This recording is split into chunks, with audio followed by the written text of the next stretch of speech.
and welcome to the NDTV Dialogues. This week, we saw a new, unwritten chapter in India's history being created. A chapter which will perhaps best be judged by future generations. But what does this mean for the India of today? What does it mean for an India where the essence of democracy is now being looked at and rewritten, reframed perhaps? Well, we are here on the NDTV Dialogues with two people who are an integral part of the believers of dialogue in this country. As we debate and discuss, all of us agreed on one thing. As Indians, we believe in the greatness of this nation and the greatness of our Indian argumentative tradition. That's what we aim to focus on in NDTV Dialogues, and I'm very happy to have with me Shashi Tharoor and Jay Panda to be part of this dialogue. Thank you both for being here. Thank you, Sonia. Mr. Panda, as a representative of the ruling party, the one who has scripted this new chapter, what would you say are the implications of this week, not just for perhaps today, but for generations to come? First of all, I'd like to say that this is not about the ruling party. This is about the Republic of India. This is an idea that has been cherished across the political spectrum. It's the biggest milestone in the history of the Republic since 1947. Even Prime Minister Nehru, when he spoke at the introduction of 370, expressed hope that this will be temporary and that it should be changed. And of course, it's been part of our party's manifesto. We've taken it to the people, and the people have given us a resounding endorsement to carry this forward. But it's essential for India, not for any particular party, for the following reason. The principle that the Constitution is sacrosanct and that every Indian should have the same rights and the same obligations goes to the root of any democracy, and we are the biggest democracy in the history of humankind. So this is such a fundamental shift. It's good for a variety of reasons. We've tried Article 370 for many decades. It wasn't working. I mean, you saw the continued terrorist attacks sponsored from across the border, including one just a day or so before this change in the Constitution. We've seen Pulwama, we've seen Uri, we've seen 2611, we've seen 4 wars started by our neighbor to the west. So something had to change, and the change that has happened is good for Jammu and Kashmir. It is good for India. Article 370 was very discriminatory. It discriminated against women. It discriminated against the LGBTQ community. It discriminated against Dalits and others. There are so many progressive laws passed by Parliament which are applicable all over India except Jammu and Kashmir. That had to change. It had to give way at some point, and it's a good thing that it has happened. So Shashi, also taking your apolitical hat and looking at you as somebody who's been a part and observer of the Indian Republic, writing about it much before you even ventured into this world of politics. The idea is that this is fundamental to what our constitutional fathers actually envisaged. It is, but not in the way Jay intends. The fact is, to paraphrase him, I would say this is not about my party. This is about India, the Indian Constitution, and Indian democracy. I find it quite ironic that his 3 principal points involved the sacrosanct nature of the Constitution, the persistence of terrorism, and discrimination. Let me take each of them in turn. Sacrosanctness of the Constitution is precisely what my speech in the Lok Sabha was about. Because what they have done is this most extraordinary thing of interpreting provisions in our Constitution in a way that even the most hardened cynic and 3 Supreme Court judgments have never found before. Number 1, the Constitution that requires the concurrence of the state for a change. They say the state's concurrence has been obtained because, of course, the state is under President's rule and the governor is the state. Second, the concurrence of the Constituent Assembly was required. They say, well, the Constituent Assembly has been replaced by the legislature, and since the state is under President's rule, the legislature is actually now the Parliament. Therefore, we're consulting you where we have a majority. So with the governor, you get the consent of yourself, because the governor is your appointee and your representative in the state. You get your own consent to call it concurrence. And then you get the consent of a parliament where you have a majority to deliver. Now, this may be, with very clever dancing on the head of a legal pin, it may be within the letter of the law, but it certainly does great damage to the spirit of our Constitution.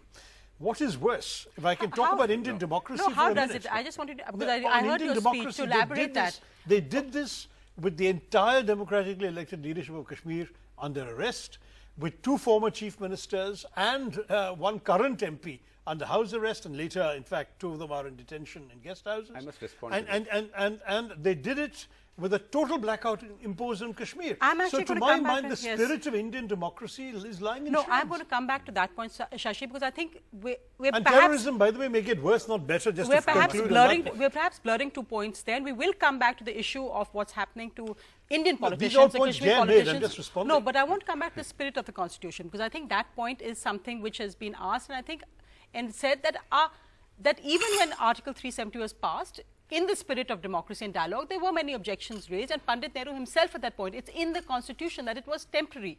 Article 370 itself had been hollowed out over the years, as you've seen yourself, and interpretations of Constitution have been done by political parties across the years, including Indira Gandhi, who we've written about, and that's been done. So that's a legal issue that will come up in the Supreme Court.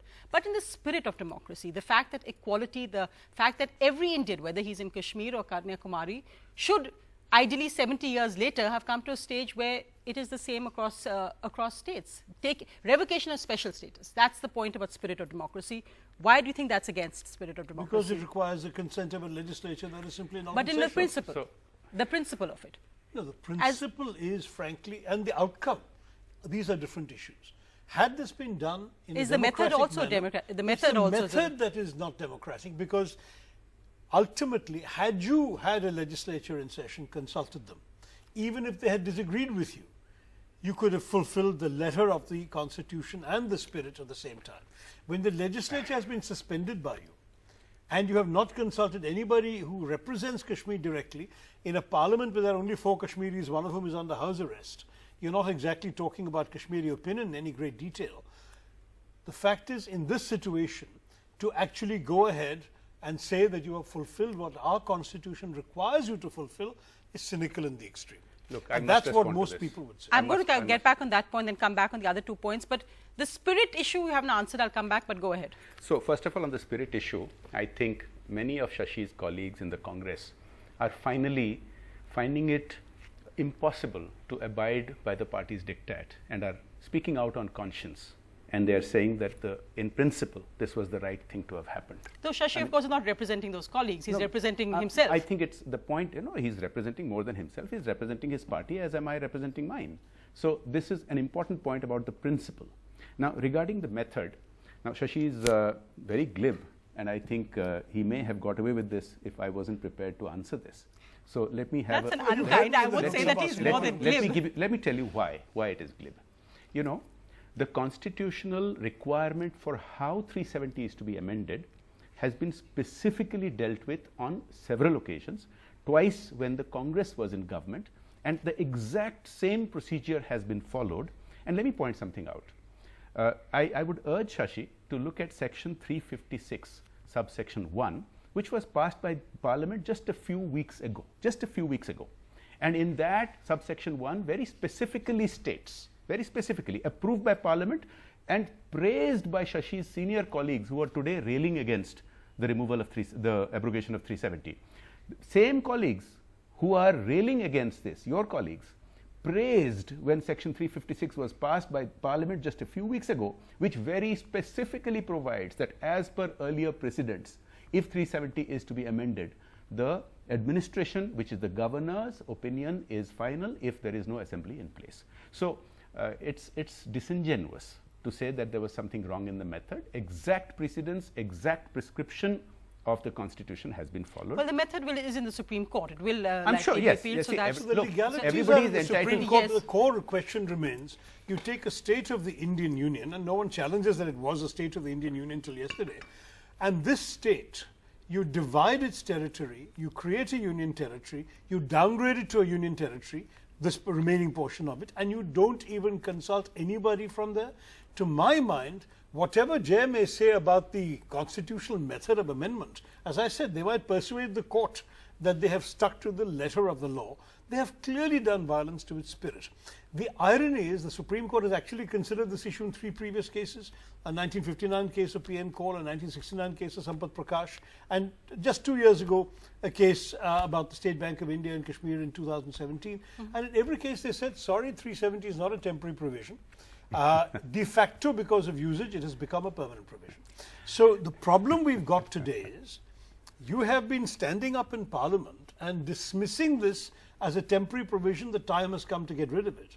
You have not consulted the local representatives at all. You have not taken to the people. Instead, you've chosen to lock them up. And there is a complete curfew in town. You know, the Kashmiris can't even watch TV. They don't know what's going on. That's not unless true. they have a That's not satellite. true. If That's they not have true. a TV is satellite dish available. only. No, No, cable TV is is not available. available. Listen, I've tried to call Kashmiri friends. but, It says, sampark nahi ho sakta hai. No, but It's not happening. surely the argument can't be that TV is available and phones aren't. But let's not get, as I said, I'm going to go to that. But I want to just come back to this point, Shashi, because I do think that's an important core aspect when we look at the nature of this decision. I think, well, I absolutely agree that there is a debate about method, a debate about how it was done, how it was pushed through. I do think those will be coming to the legal thing. It will be in the Supreme Court.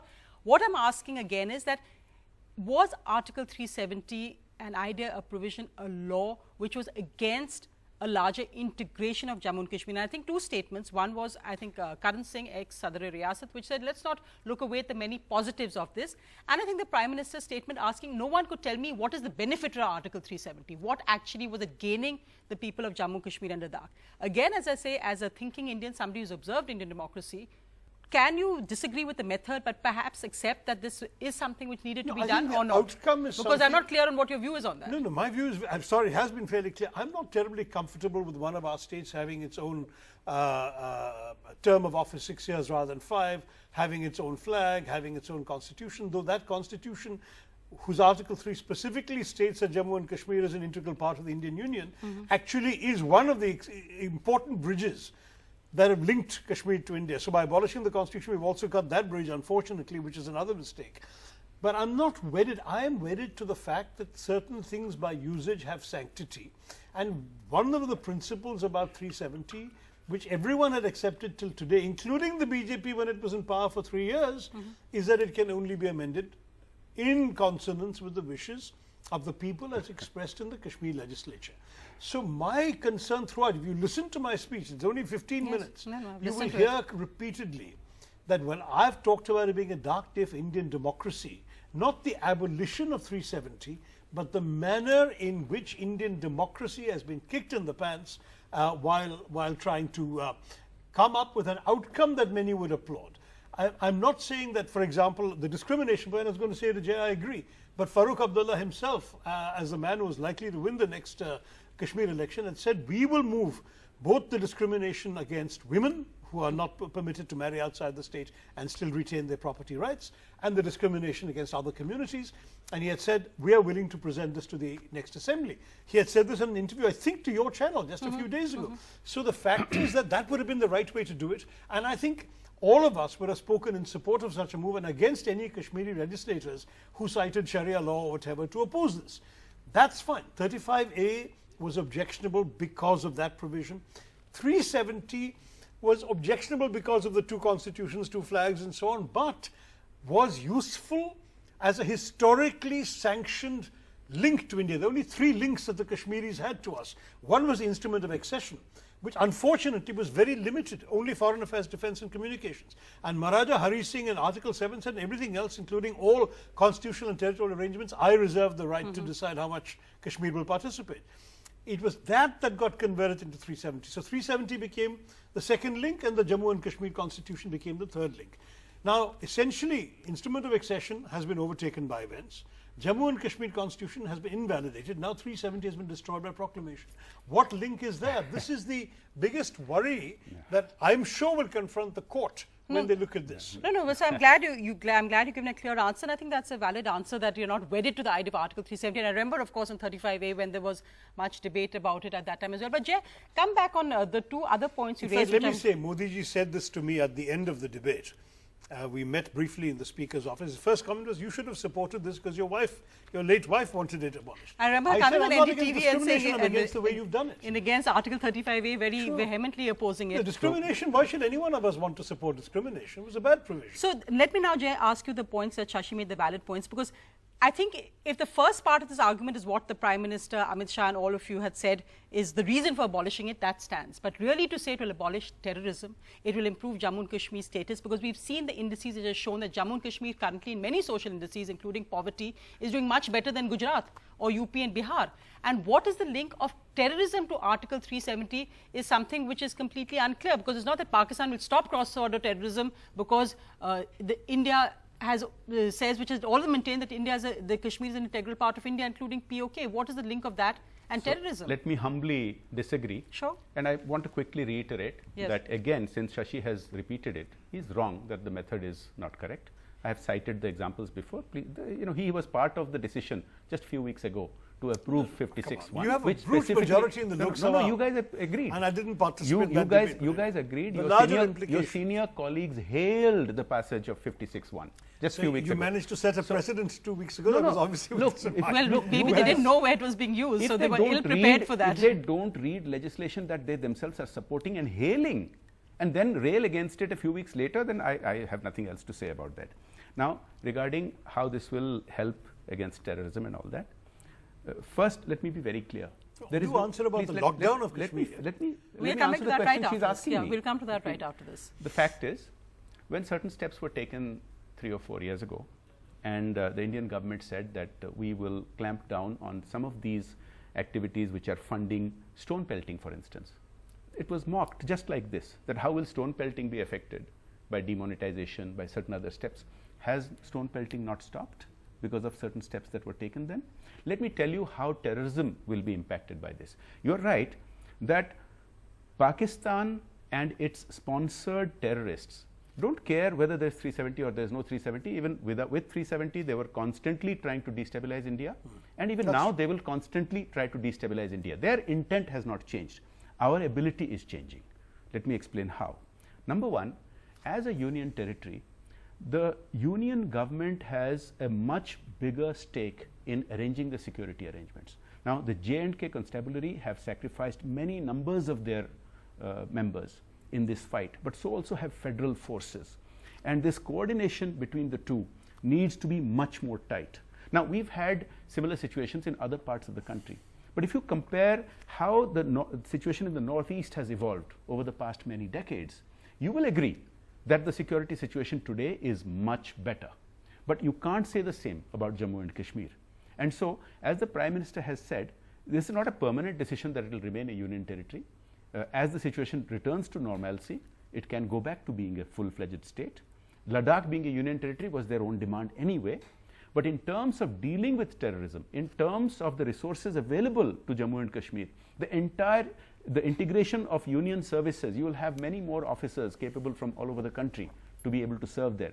You will have much more coordination in policy, principle and practice between the state constabulary and the union forces. This is how terrorism will be tackled better. Well, let me ask you two counter questions to that. One, when we say returns to normalcy, the fact is that about 10 years ago, and I think it was perhaps after the tragic killings which had happened under Umar Abdullah's government, but within a few years of that under UPA 2, there was a situation where things were much better, tourism was having a record season, etc. And that actually deteriorated under the NDA, under the Modi government in under the first term. I'll just, but also the larger fact, and I think this goes to the point of Shashi, and this you have seen, you have been in Parliament with Omar Abdullah, with Mehbooba Mufti, Farooq Abdullah. Omar Abdullah made that stirring speech at a time when you must have been in Parliament that I am an Indian and a Kashmiri Muslim. To now reduce them. And Omar Abdullah and Farooq Abdullah met the Prime Minister last week. They were given an audience. The Prime Minister assured that there's no plans to change the status of Kashmir of 35A or 370. 370 in fact was not considered, but perhaps 35A was discussed. Then to have these people put under house arrest, and in fact Omar Abdullah and Mehbooba Mufti are jailed. These are people who have been in alliance with the NDA, former Minister of State for External Affairs, former Chief Minister in alliance with the BJP. Are you now treating them as little better than terrorists? So first, let me answer the first part of your question. The reality is, if you look at the past 70 years, it's always been up and down. Any time we felt that the situation is getting better, the deep state of Pakistan inevitably, invariably then upsets the apple cart. We've seen this happen again and again. You said that things have deteriorated under the NDA government. That's not true. Modi ji reached out to them, went out to Pakistan, and the immediate retaliation was what happened in Pathankot, right? So let's not delude ourselves that at any time there was real normalcy. There were brief spells of Pakistan being distracted by Afghanistan. The number of incidents and killings went up. In the last 3 years. It has gone up and down. It went up hugely in 1990 when lakhs of pandits. 91 was terrible. No. So look, if you look at the entire span of things, when some people claim, including a fellow journalist of yours, that violence has come down, they compare it to 1990. Now, when you have genocide on the scale that you had in 1990, anything will look like it has an improvement. But the fact is, there was never stable, sustained, long-term peace in Jammu and Kashmir, as evidenced by continued attacks, the BAT attack of the Pakistani forces just a day or two before the parliamentary action. Well, look at democracy, look at election figures, voter turnout. Look at that as an indication. It's gone up and normalcy. down. It's gone up and down. And you know, the union governments at various times have also fiddled with Kashmiri democracy. And one of the reasons that couldn't be sorted out in the early days, in 1952 for instance, is because of this condition of 370. They were not, the election commission could not intervene and provide a just level playing field. Well, overturning the Farooq Abdullah election was perhaps one of those turning points. And is the BJP government doing a similar thing now? No. So I'll make a quick digression. When you mentioned that Farooq Abdullah ji said that they would bring in these changes, no, look, we've had 70 years. Farooq ji himself has been chief minister. His, Omar, who's a friend of mine, has been chief minister. Others have been. They've had plenty of time, and at some point things needed to improve. But the price now can't be erased. Now to come back to this.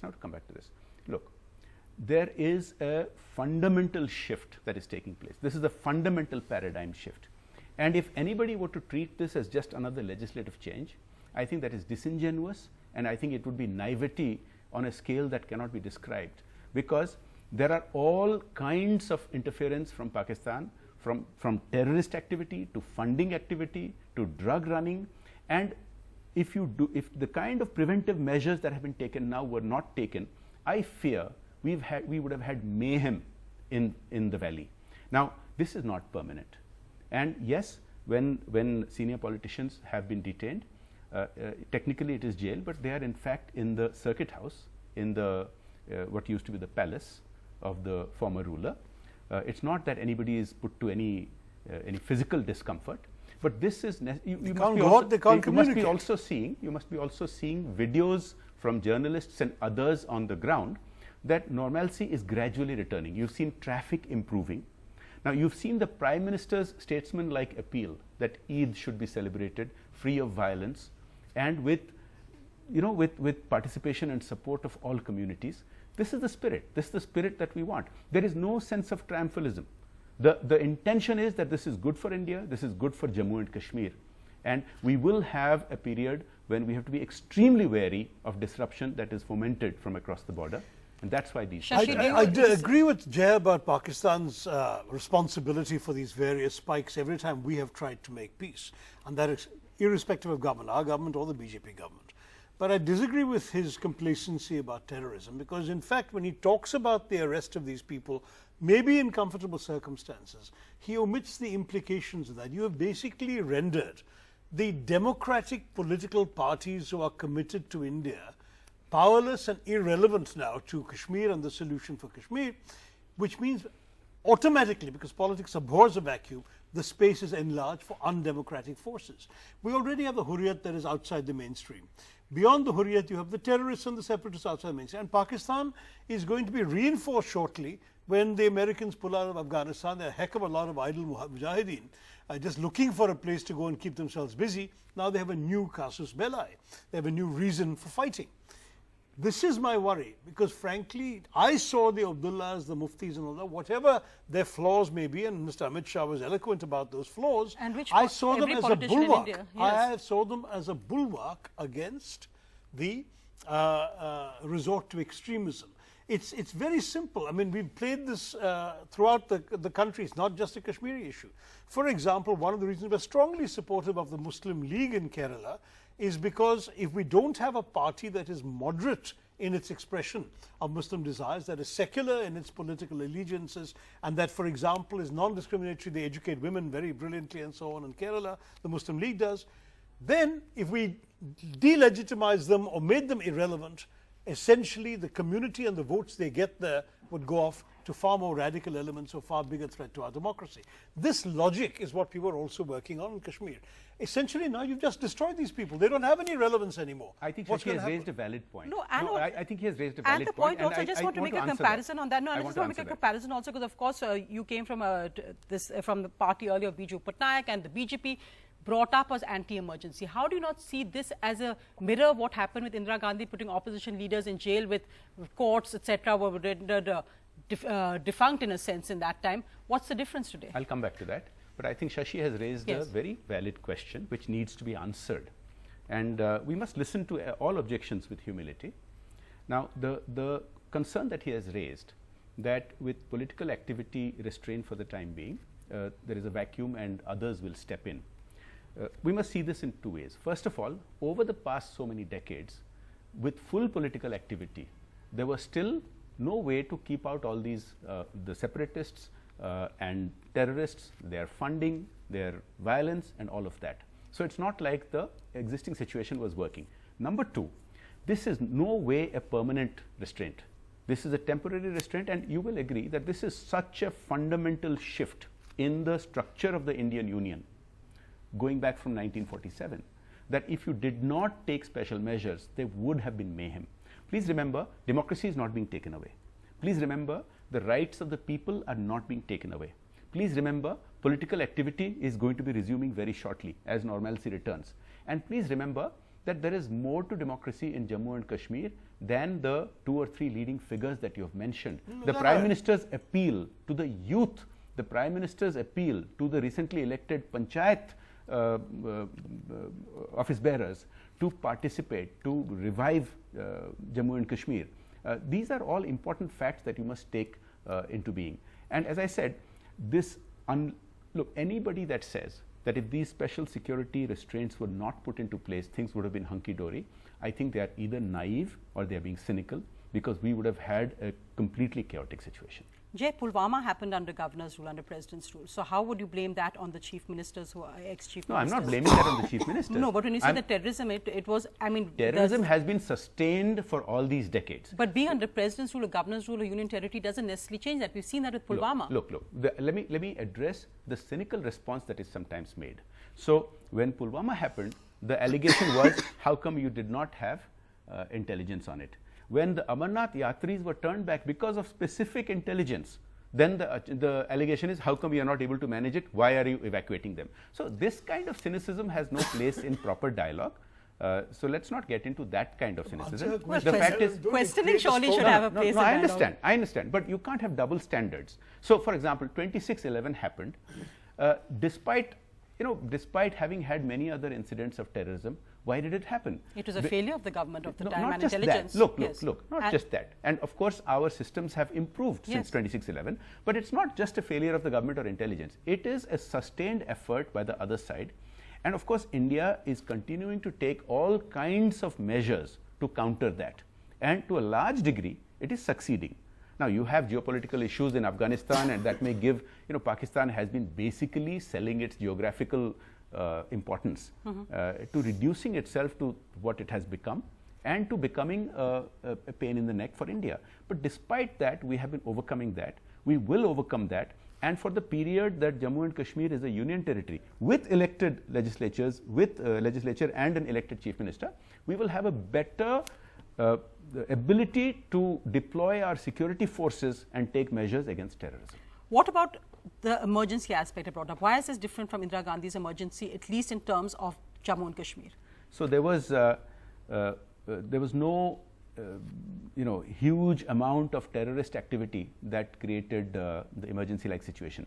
Mrs. Gandhi... Indira Gandhi, by the way, quoted that. She said that there was danger of an internal war. She pointed to Jayaprakash Narayan as the danger to India, which I don't agree. I don't think, look, I think if you compare Jayaprakash Narayan on the same level of danger to India as Hafiz Saeed, then there's something fundamentally wrong. No, the comparison is to Farooq Abdullah and Mehbooba Mufti. No. Her attack was on Jayaprakash Narayan's movement.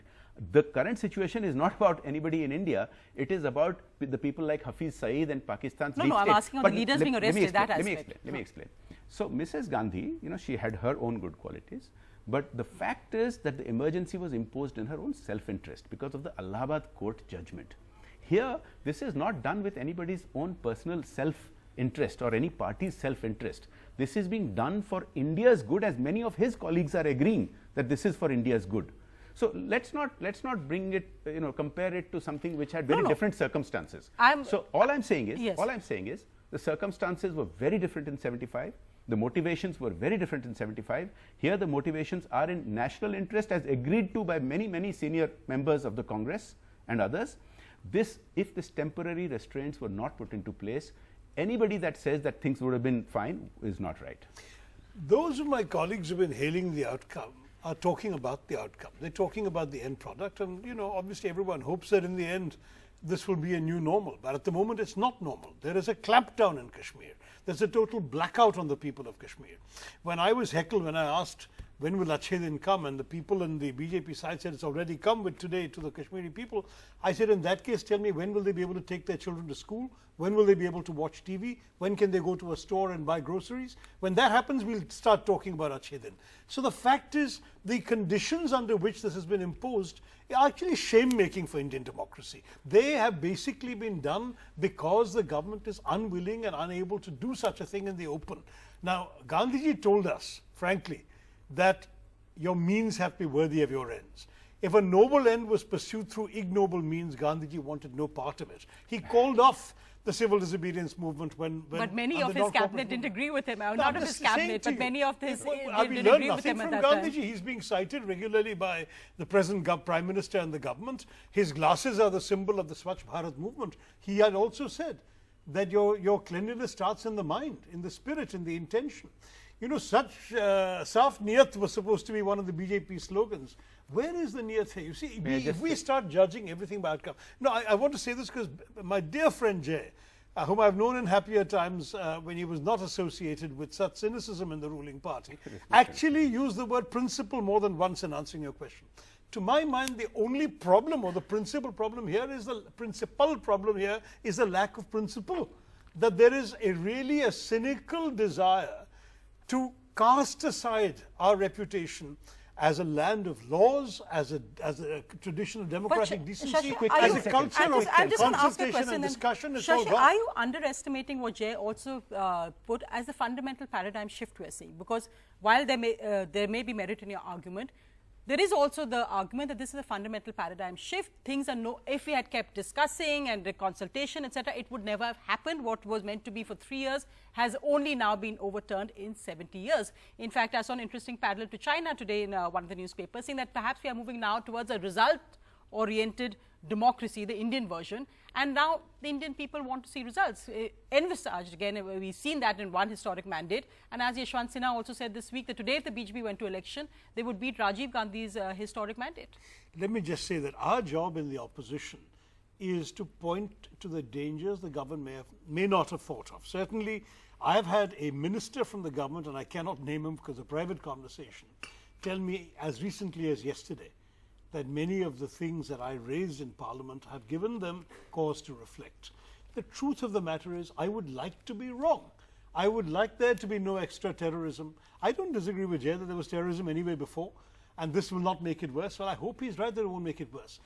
When you say that terrorism will continue, and at the same time you completely narrow the space for democratic alternatives, will the public in Kashmir, and particularly in now the Kashmir Valley, I'm not talking about Ladakh, which is what the BJP diverts the conversation to, I'm not talking about Jammu particularly, but will the people in Kashmir really see this the political process, the elections he says will take place, the resumption of democratic activity, as a viable thing when the people who they had elected so recently, and they had alternation of governments, when these people have been humiliated and locked up and not consulted on the most important decision of their political lives. Because you're still not getting into the paradigm shift, but go ahead. So, I think Shashi, for the most part, was just repeating the old arguments, alleging cynicism and lack of process. I've answered that twice before, so I'll leave that part apart. He raised an important question, that when will Achhe Din come?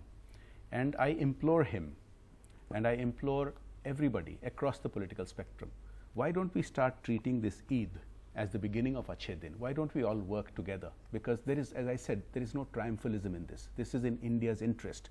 Let us at least recognize some of the signs of gradual restoration of normalcy, like traffic improving. We've seen videos come out from the valley, from Srinagar. The threat still exists. No, look, let's not be cynical. This response is left to the DG of police there. This is not something that is decided in Delhi as to is the situation normal enough for the restrictions to be lifted. I think it's fair to say we don't have an accurate picture at all, you, me or him. None of us have an accurate picture, so let's leave that point. The full authority has been given to the police authorities there to relax. Can I implore all of us to work together to restore that normalcy as soon as possible, to actually celebrate some of the signs of improvement and not to keep talking cynically and to treat this Eid as the beginning of Achhe Din in Jammu and Kashmir. Jay, I proposed an all-party delegation to go and see for ourselves. I got no answer. And I would like to ask you, as a BJP representative, to convey that proposal. If we want to have everyone work together, then give everyone equal access. Let us all go. You've turned away now 2 leaders from Srinagar Airport. I don't know what else is going to happen to others. All I can say is, at some point, maybe today is the wrong day, maybe it should be next week or even 2 weeks from now, whatever. At some point, but in the immediate aftermath, give us a reason to agree with you that we should be with you on this by actually going and seeing the conditions for ourselves. If you keep people under a curfew, don't let them lead a normal life, you postpone exams, shut universities, parents can't take their kids to school, and then you expect us to join you, I'm sorry, as this a Democrat, is all based on threat perceptions. Those leaders who are trying to go into Kashmir today are not talking about reconciliation, they are not talking about normalcy, they are trying to rile up the emotions of the people. Yeah, I think that's as and when I don't think as you and when or anyone normalcy gets to returns. decide that Look, as a politician. No, I don't how get should to decide it. Yeah. The local police authorities get to decide when the threat level is something that is manageable. You know, things have been relaxed gradually, step by step, over the past 3 days. So it has not returned to full normalcy. That is not something that I will decide or the union government sitting in Delhi will decide. The local police authorities, the DG of police, will have to certify that the things are controllable.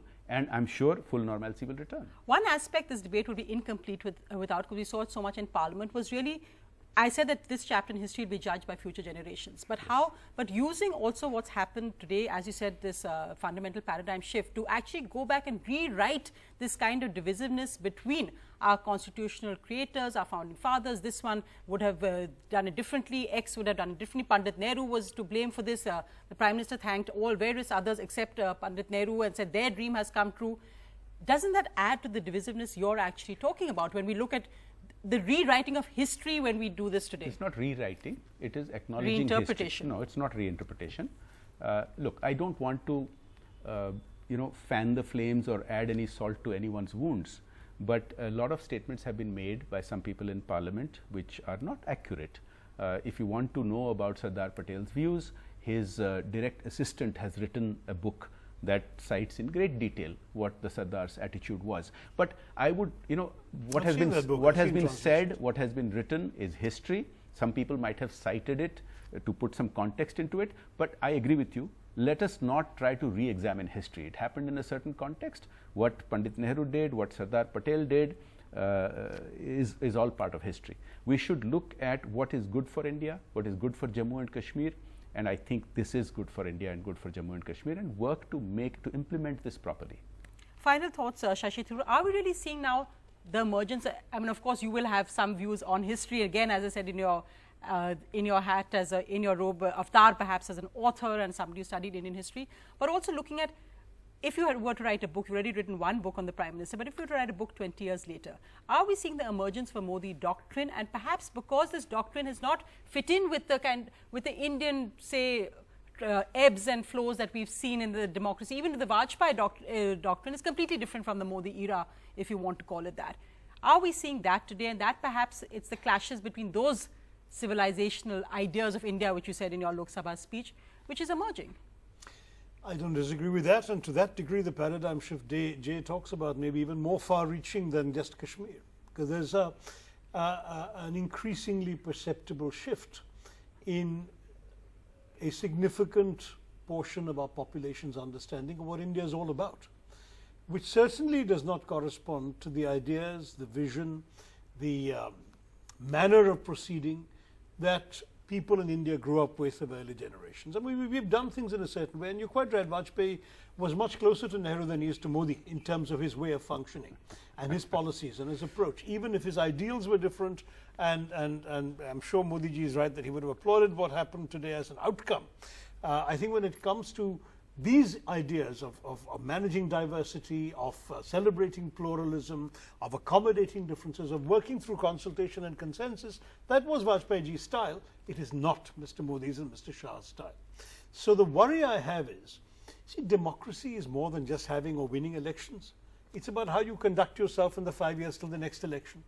It's the way in which you bring others along. I've had conversation with Jay when he was in the opposition about how the opposition can enlarge the space for itself within our democratic process in the legislature. We've lost, we accept our defeat, but Give us a chance to raise issues that we consider also important, that kind of issue. We've talked about that. He's even published some opinions that I've agreed with on this.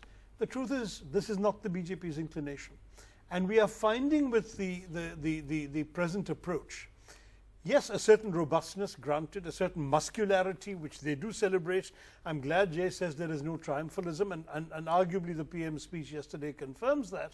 But there has been, as part of their, shall we say, propaganda overall, an advertising of sort of masculine muscularity, which has become indelibly associated with the image of this Prime Minister and this government in ways that are deliberate. That's by design. The BJP has promoted that notion. Just as they caricatured my party president as you know, a pappu and so on, they have been building up these images. The question is, how do you now take it forward in a way that also preserves the essence of our democracy? On that, the jury is open. I can't give you an answer. I'm very disturbed and worried by what I've seen in the last 3-4 days. But if people like Jay approach this in the right spirit within their party, and they try and take us along. I remember much earlier in a speech on a different bill saying, "Hame bhi saath le chaliye."